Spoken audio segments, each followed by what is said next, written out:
In fulfillment of one of my constitutional duties, and with unyielding commitment to rebuilding Nigeria towards ensuring that we remain steadfast on the journey to a prosperous future, I hereby present the 2025 budget to the joint section of the 11th National Assembly. 10th? I wrote 11.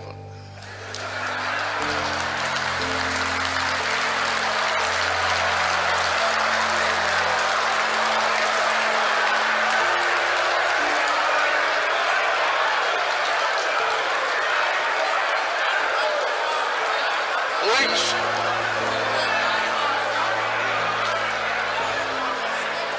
means you are all re-elected.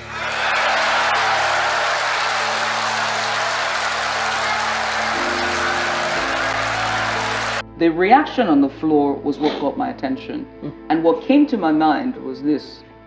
We are running a risk of having a one-party state. Yep. We're running a risk of not having an opposition.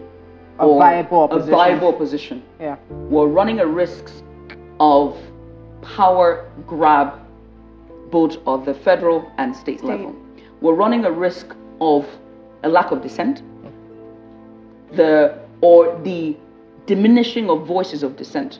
And what you saw there in that video was that the legislative clearly does not in every shape or form are autonomous. They are not autonomous. They don't have dissent, and they cannot in any way be disagreeing. They can never exercise their powers. That's what I'm trying to say. They don't have autonomy. And that video and them laughing and just jubilating and being so excited. Did you see your auntie that first stood up? Very, very clear. Who's auntie? It's really you know, I don't know. I don't know if you guys caught the Senate President Akpabio's speech at the beginning. And I was boiling. I was boiling because it just felt like he was constantly just massaging and patting the administration's ego. Yeah. And that's not where you're there as Senate President. And all these, they're inside jokes at the expense of Nigerians. Yeah. And yes, I agree, it was a joke. And you know, they've told us Bola Tinubu, the president is coming back. And it was a quick reply. Let me tell you, it was a quick reply on an error that he wrote. But it was a distasteful reply. And I'll tell you this, and I said it on my timeline. I said, the president wasn't talking to Nigerians. No, he wasn't. He was talking to the National Assembly members. He was talking to people who understood the language he was speaking. You're all re-elected. In a country that has a context and has issues with elections. So while it was a quick retort and a quick reply, it was a wrong one. It was distasteful. It was not for the Nigerian people, but it was a message that has been delivered.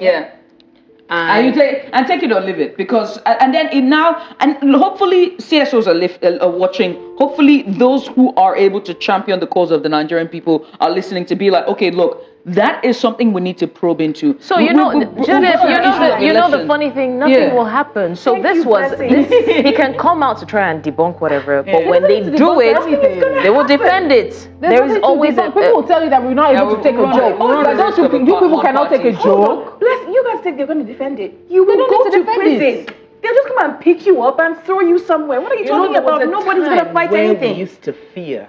There was a time where the fear was palpable during the reign of the late General Sani Abacha. There was that fear that if you said something, before you finish saying it, they have picked you up. And we thought it wouldn't get worse than that. That was over.